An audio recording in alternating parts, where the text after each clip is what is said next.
This is Johnston and installing I/O device types. So this is how you hook up a mouse, a keyboard, and a monitor.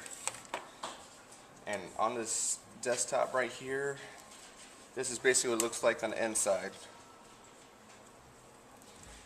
So we just hook up the cable. You just have to line up the 15 pins just like that, right to that port there for your VGA port. And since these are universal serial bus, you just hook them right to a USB port. And the same thing with the keyboard.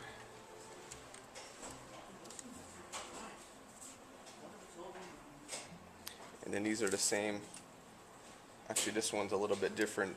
This is just a straight serial port on this motherboard. It doesn't actually have a video card, but it does have two USB ports right there. Hi, this is basically a DVI splitter port. And here is the connection right there, if you can see that. And it splits out to two VGA ports. And it was nice of them because they put a sticker right here for the first monitor. And I'll show you what happens. Pretty much this is the default one, so it would automatically load this monitor, but I'll show you on Windows what happens when you hook up the second monitor. And also, it's pretty easy to install these. You basically just put it right in there, and then you secure them by tightening these down right here, these little screws in here. Sometimes they're actual screws, and sometimes they're nice ones like this where you can just tighten it with your fingers. And also I want to show you how to basically hook them up with the VGA port right here. So basically you just hook them together. It's really simple. You just put them into the port there.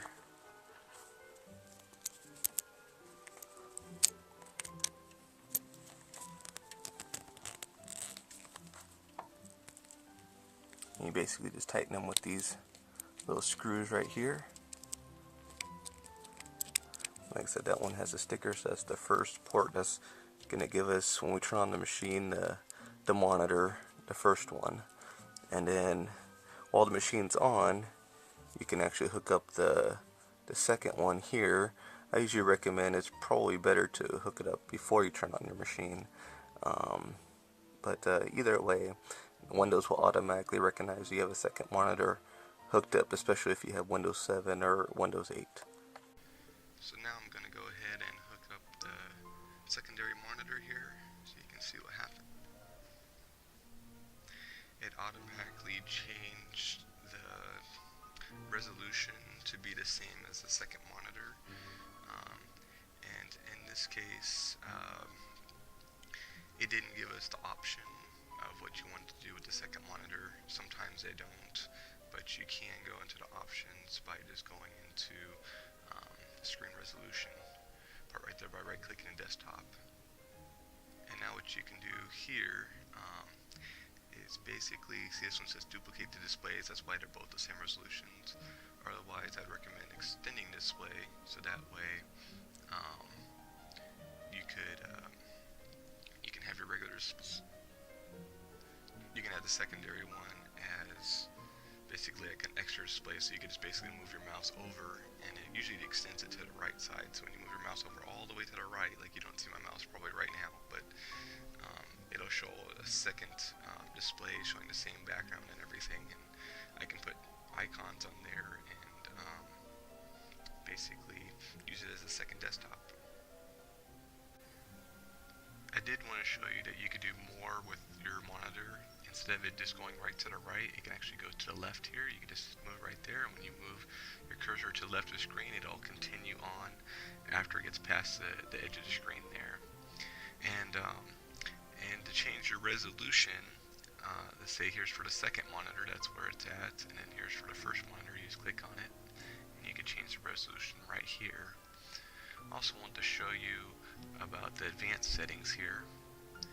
And under here, under monitor, you could change the refresh rate, which on my screens only goes to 60 Hertz. The higher the refresh rate, the easier it is on your eyes. And for some machines, to make them run a little faster, you can do like the 16-bit high color instead of the true color. Now, You can troubleshoot some things usually in here, but on my computer it won't let me do that. The color management can get pretty complex on some machines, where you can adjust the blue, green, and red on the screen. On mine, it's really basic. See, this is really simple configurations, but that's where you would go for that. And it just depends monitor by monitor, graphics card by graphics card, what these settings will be for you.